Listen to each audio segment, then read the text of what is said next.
यह चैनल केवल मनोरंजन के लिए है। हम किसी भी तरह के अंधविश्वास को बढ़ावा नहीं देते। आप सुन रहे हैं क्राइम वर्ल्ड हिंदी। यह सिर्फ एक कहानी नहीं है, बल्कि हकीकत और डर की उस दुनिया की झलक है जहां हर परछाई अपने भीतर एक राज छुपाए बैठी है। आज की कहानी आपको उस सच तक ले जाएगी जिसे लोग अक्सर छुपा देना चाहते हैं, पर सच की लाश कितने भी गहरे गाड़ दो, एक दिन बाहर आ ही जाती है। कहानी दिल्ली की ठंडी रात थी। दिसंबर की हवा में एक अजीब सी नमी थी। सड़कें सुनसान और गलियों में सन्नाटा पसरा हुआ। इस सन्नाटे के बीच पुलिस कंट्रोल रूम को एक फोन आया। आवाज कांप रही थी, साहब, पुरानी दिल्ली के जामा मस्जिद के पास वाले मकान नंबर 27 में खून हो गया है। फोन कट गया। पुलिस तुरंत हरकत में आई। जब इंस्पेक्टर अजय और उनकी टीम उस पुराने मकान में पहुंचे तो दरवाजा आधा खुला था। भीतर कदम रखते ही चारों ओर खून की गंध फैल रही थी। बैठक के बीचों बीच एक औरत की लाश पड़ी थी। उसका गला किसी धारदार औजार से काटा गया था। कमरा अस्त व्यस्त था, जैसे वहां संघर्ष हुआ हो। लाश की पहचान जल्दी हो गई। वह औरत शबनम खान थी, उम्र करीब 32 साल। स्थानीय लोग उसे जानने वाले थे। उसका पति 1 साल पहले रहस्यमय तरीके से गायब हो गया था और तब से वह अकेली इसी घर में रहती थी। लोग कहते थे कि उसके घर में अक्सर अजीब लोगों का आना जाना रहता था। पुलिस ने पड़ोसियों से पूछताछ शुरू की। एक बुजुर्ग ने बताया, साहब, कल रात मैंने चीख सुनी थी, लेकिन फिर अचानक सब खामोश हो गया। सोचा किसी का घरेलू झगड़ा होगा। इंस्पेक्टर अजय ने लाश को देखकर कहा, यह सीधा सीधा हत्या है, लेकिन मकसद क्या है? घर की तलाशी ली गई। अलमारी टूटी हुई थी, लेकिन गहने और नकदी वहीं रखे हुए थे।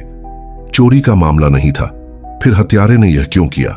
जांच बढ़ी तो पुलिस को शबनम का मोबाइल मिला। उसके कॉल रिकॉर्ड खंगाले गए। पिछले 1 महीने में वह लगातार एक ही नंबर पर घंटों बात करती थी। वह नंबर एक युवक फैजल अंसारी का निकला, जो पास के इलाके में ही रहता था। फैजल की उम्र 26 साल थी और वह बेरोजगार था।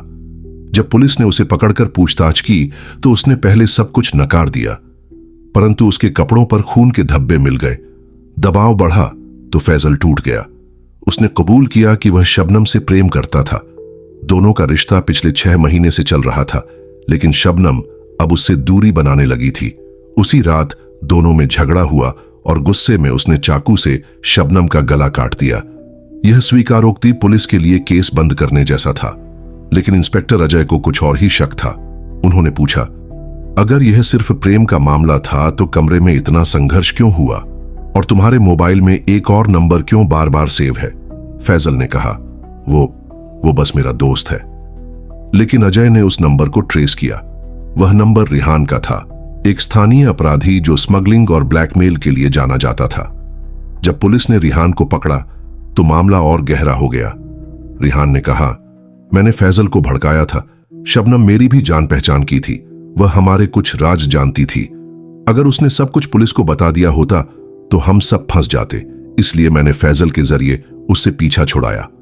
अब पुलिस के सामने साफ हो गया कि यह हत्या सिर्फ प्रेम प्रसंग का नतीजा नहीं थी, बल्कि इसमें अपराध की जड़ें और गहरी थीं।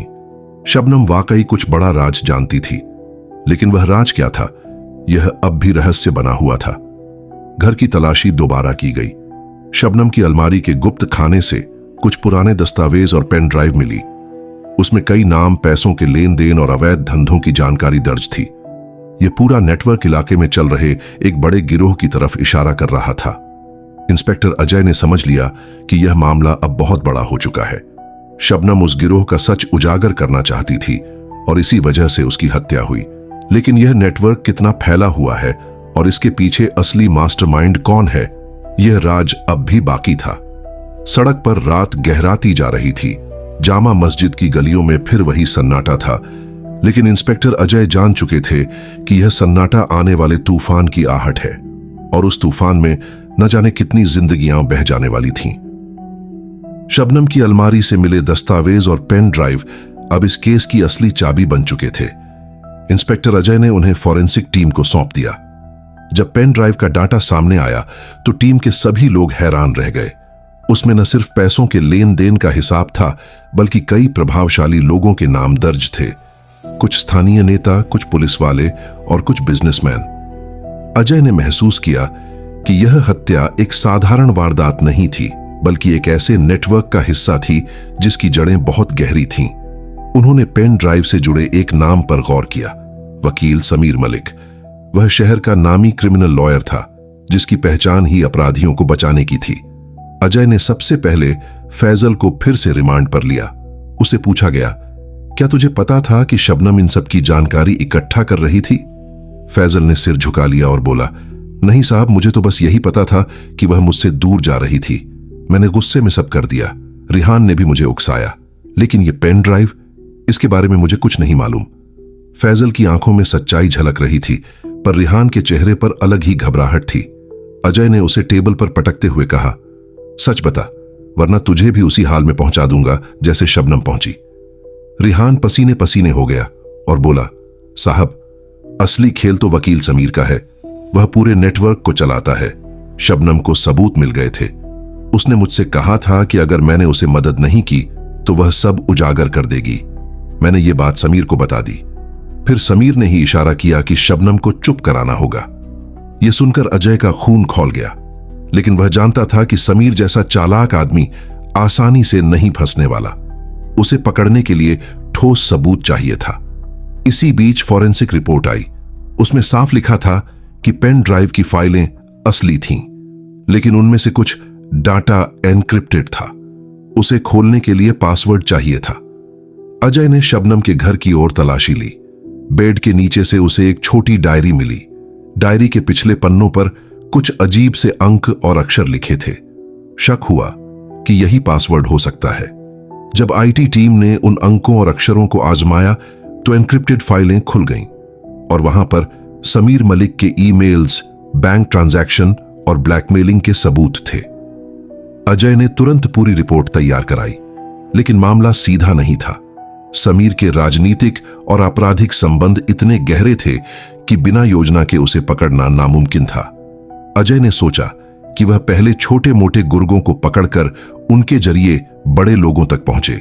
उसने रिहान से डील की, अगर तुझे अपनी सजा कम करनी है तो हमें समीर तक ले चल, वरना तेरी जिंदगी जेल की सलाखों में सड़ते सड़ते खत्म होगी। मजबूर होकर रिहान मान गया। एक शाम उसने अजय को बताया, साहब, समीर कल रात अपने फार्म हाउस पर आ रहा है। वहां पैसे का बड़ा लेन देन होना है। अगर आप सही वक्त पर पहुंचे तो उसे रंगे हाथ पकड़ सकते हैं। अजय ने स्पेशल टीम तैयार की। सबको प्लेन क्लोथ्स में भेजा गया। फार्म हाउस शहर से बाहर घने जंगलों में था। रात करीब 11 बजे कई महंगी गाड़ियां वहां पहुंची। गाड़ियों से उतरे लोग सीधे बंगले के भीतर चले गए।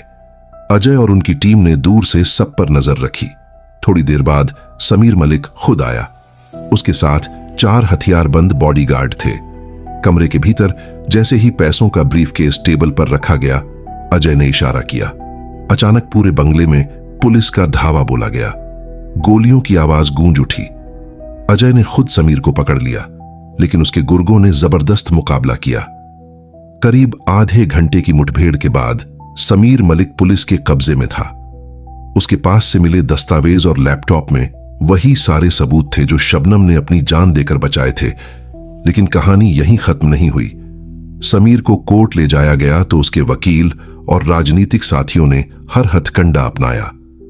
केस महीनों तक खिंचता रहा। गवाहों को धमकियां दी गईं। कुछ गवाह तो गायब भी हो गए। लेकिन इंस्पेक्टर अजय और उनकी टीम ने हार नहीं मानी। आखिरकार कोर्ट ने सारे सबूत देखकर समीर मलिक को उम्र कैद की सजा सुनाई। फैजल और रिहान को भी सजा मिली। शबनम का खून बेकार नहीं गया, पर इंस्पेक्टर अजय के मन में हमेशा एक सवाल रह गया। अगर शबनम को पहले ही पुलिस पर भरोसा होता तो शायद उसकी जान बच सकती थी। अपराध की इस दुनिया में सच्चाई सामने लाना कभी आसान नहीं होता, लेकिन किसी की खामोशी कई जिंदगियां तबाह कर देती है। रात को जब अजय उसी गली से गुजरे जहां शबनम का घर था, उन्होंने देखा कि वहां अब सन्नाटा नहीं था। बच्चे खेल रहे थे, लोग चैन से बैठे थे। जय।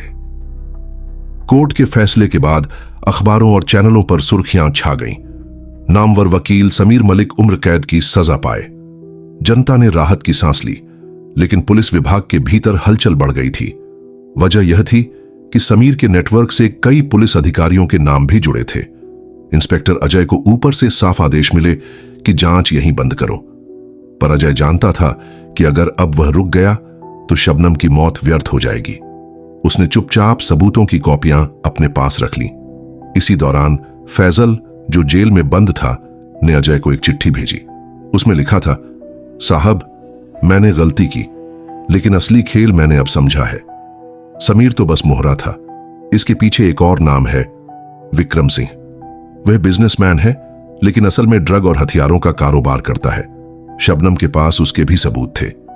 यह नाम सुनकर अजय का माथा ठनका। विक्रम सिंह शहर का नामी उद्योगपति था। उसकी तस्वीरें मंत्रियों के साथ अखबारों में छपती थीं।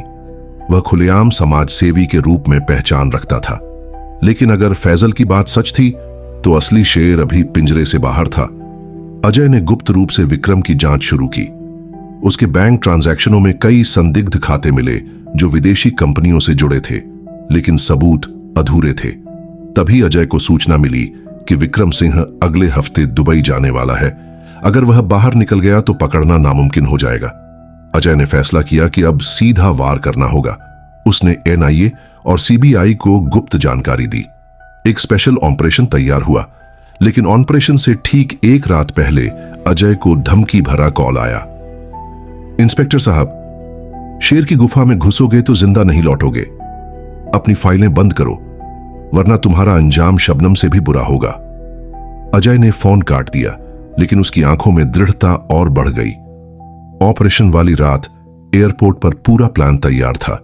जैसे ही विक्रम की गाड़ी वीआईपी गेट की ओर बढ़ी, अजय ने टीम को इशारा किया। गाड़ियों ने घेराबंदी की, लेकिन तभी गोलियों की बौछार शुरू हो गई।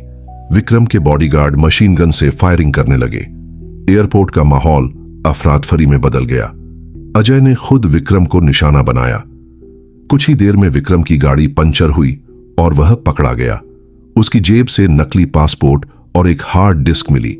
हार्ड डिस्क में पूरे नेटवर्क का ब्लूप्रिंट था, हथियार सप्लाई, ड्रग्स रूट, नेताओं और पुलिस वालों की लिस्ट। इस बार सरकार दबाव में आ गई। केस सीधे हाई लेवल कमेटी के पास गया। कई बड़े नाम उजागर हुए। कुछ नेताओं ने इस्तीफा दिया। कई पुलिस अफसर सस्पेंड हुए।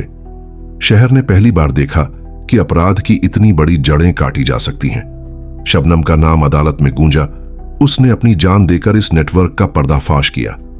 इंस्पेक्टर अजय को मेडल ऑफ ऑनर मिला, लेकिन उसकी आंखों में चमक नहीं थी।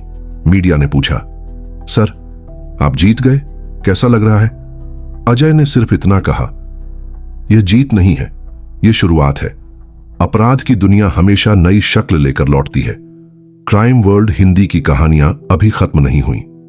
उस रात जब अजय अपने ऑफिस की खिड़की से बाहर देख रहा था, तो उसे सन्नाटे में वही एहसास हुआ जो शबनम की मौत वाली रात हुआ था। फर्क सिर्फ इतना था कि अब उसे पता था यह लड़ाई अंतहीन है और वह खुद इस जंग का सिपाही है।